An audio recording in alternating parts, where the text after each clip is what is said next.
উপস্থিত আছেন গণ অভ্যুত্থানের শহীদদের পরিবার, উপস্থিত আছেন আমার সহযোদ্ধা আহত ভাইরা, উপস্থিত আছেন রাজনীতি সহযোদ্ধারা, মা বোনেরা, রাত জেগে আমার ভাইয়েরা যেখানে উপস্থিত হয়েছেন আপনারা ঢাকাতে আজকে সারা বাংলাদেশ থেকে উপস্থিত আছেন এনসিপি কে পর্যবেক্ষণকারী বিভিন্ন আমাদের ভাই এবং বোনেরা যারা নতুন রাজনীতিতে আমাদের একীভূত হবেন, ভবিষ্যতে আমাদের সহযোদ্ধা হবেন।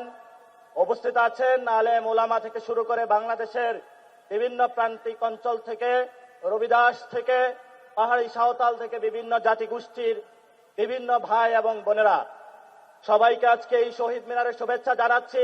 এই শহীদ মিনার থেকেই শুরু হয়েছিল ঐতিহাসিক এক দফার মধ্য দিয়ে বাংলাদেশে একটি নতুন সম্ভাবনা, যেই সম্ভাবনার মধ্য দিয়ে বাংলাদেশ একটি বিশ্ব মঞ্চে নতুন ভাবে হাজির হবে।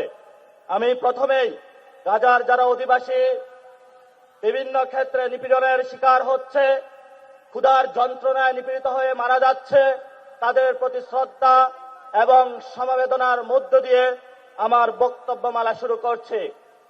সম্মানিত সহযোদ্ধা এবং উপস্থিতি, আপনারা জানেন আমাদের যেই পররাষ্ট্রনীতির ক্ষেত্রে আমাদেরকে শুধু একটি দেশের দাস বানিয়ে রাখা হয়েছিল, যেই দাসের মূল্য স্বরূপ আমার ভাই বোনদেরকে খুন করে ভারত সরকার খুনি হাসিনাকে আশ্রয় দিয়েছিল। কিন্তু আমরা গণ অভ্যুত্থান পরবর্তী বিশ্ব মঞ্চে নতুনভাবে বাংলাদেশকে হাজির করতে চাই। বিশ্ব মঞ্চে বাংলাদেশের যে সম্ভাবনা রয়েছে, তরুণ প্রজন্মের যে সম্ভাবনা রয়েছে, আমাদের নারীদের যে সম্ভাবনা রয়েছে, বাংলাদেশের বৈচিত্র্যের যে সম্ভাবনা রয়েছে, বাংলাদেশের কৃষ্টি কালচারের যে সম্ভাবনা রয়েছে, বাংলাদেশের মুসলমানদের যে সম্ভাবনা রয়েছে, বাংলাদেশের ইসলামিক জনগণের যে সম্ভাবনা রয়েছে, সেই সম্ভাবনাগুলো আমরা বিশ্ব মঞ্চে হাজির করতে চাই। এই উপস্থিতি, বাংলাদেশ যদি বিশ্ব মঞ্চে হাজির হয়, সেইখানে নতুনভাবে আমরা চিন্তা করব। কোন দাস ভিত্তিক বিশ্ব মঞ্চে আমরা বিশ্বাসী নয়। আমরা সমতা, ন্যায্যতা, অধিকারের প্রশ্নে কোনো আপোষহীনভাবে বিশ্ব মঞ্চে উপস্থিত হতে চাই। আমরা আমাদের এখানে রোহিঙ্গা সংকট থেকে শুরু করে গাজা সংকট, কাশ্মীর সংকট, ইয়ামিন সংকট থেকে শুরু করে বিশ্বের যে জায়গায় নিপীড়িত মানুষ রয়েছে, তাদের সাথে আমাদের পররাষ্ট্রনীতির প্রথম ধাপ সংযোগ হবে। বিশ্বের যারা মুসলিম জননেতা রয়েছে, বিশ্বের যারা নিপীড়িত মানুষ রয়েছে, তাদের সাথে ঐক্যবদ্ধ হয়ে আমরা নতুন বিশ্ব মঞ্চে স্থাপিত হতে চাচ্ছি, বিশ্ব মঞ্চে নিজেদের জয়গান করতে যাচ্ছি।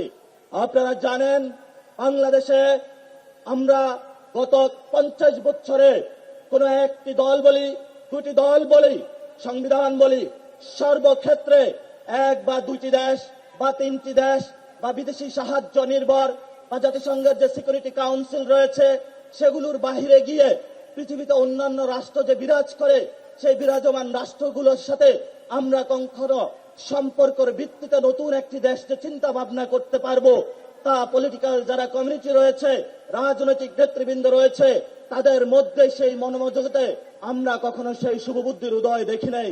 আমরা নতুন বাংলাদেশের জন্ম দিতে চাই বিশ্ব মঞ্চে, যেখানে নিপীড়িত মানুষের সাথে সংযোগ হবে, আমাদের সার্বভৌমত্ব নিয়ে, আমাদের অধিকার নিয়ে, আমাদের নতুন নতুন বয়ান নিয়ে বিশ্বের যেই সিকিউরিটি কাউন্সিল হোক, যেই কোনো মোড়ল আসুক, যদি আমাদের অধিকার প্রশ্ন, আমাদের ন্যায্যতার প্রশ্নে তারা কোনো কথা বলতে চায়, তা ভিত্তিতে আমরা কোনো আপোষ নয়।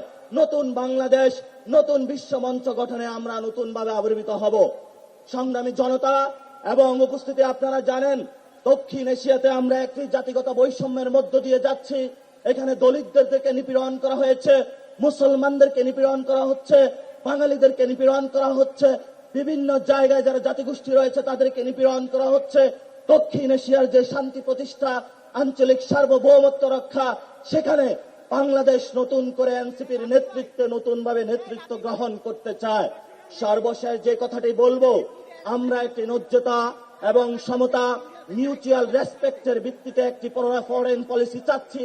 আমরা কোনো দাস ভিত্তিক ফরেন পলিসি চাচ্ছি না। এবং আমাদের যে ভাইয়েরা বিদেশে ডায়াসপোরার মধ্যে রয়েছেন, বিদেশে চাকরি করছে বাইরে এবং বাংলাদেশে রেমিটেন্স পাঠাচ্ছেন, আমরা সেখানে একটি কাব্যিক ভাষায় বলবো। কবি বলেছিলেন, যেখানেই বসন্ত তোমার সেখানেই সীমান্ত আমার, আমরা বলবো যেখানেই বাঙালি আমার, যেখানেই মুসলমান আমার, যেখানেই বাংলাদেশিরা আমার, সেখানেই সীমান্ত আমার।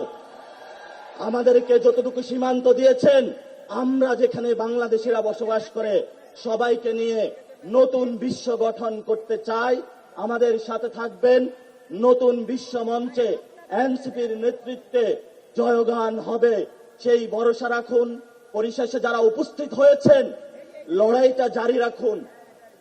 আপনারা 1 বছর ধরে মাঠে আছেন, কোনো টাকা পয়সা ছাড়া, কোনো তদবির ছাড়া, কোনো টেন্ডারবাজি ছাড়া, কোনো চাঁদাবাজি ছাড়া। আপনারা নিরেট মানুষ।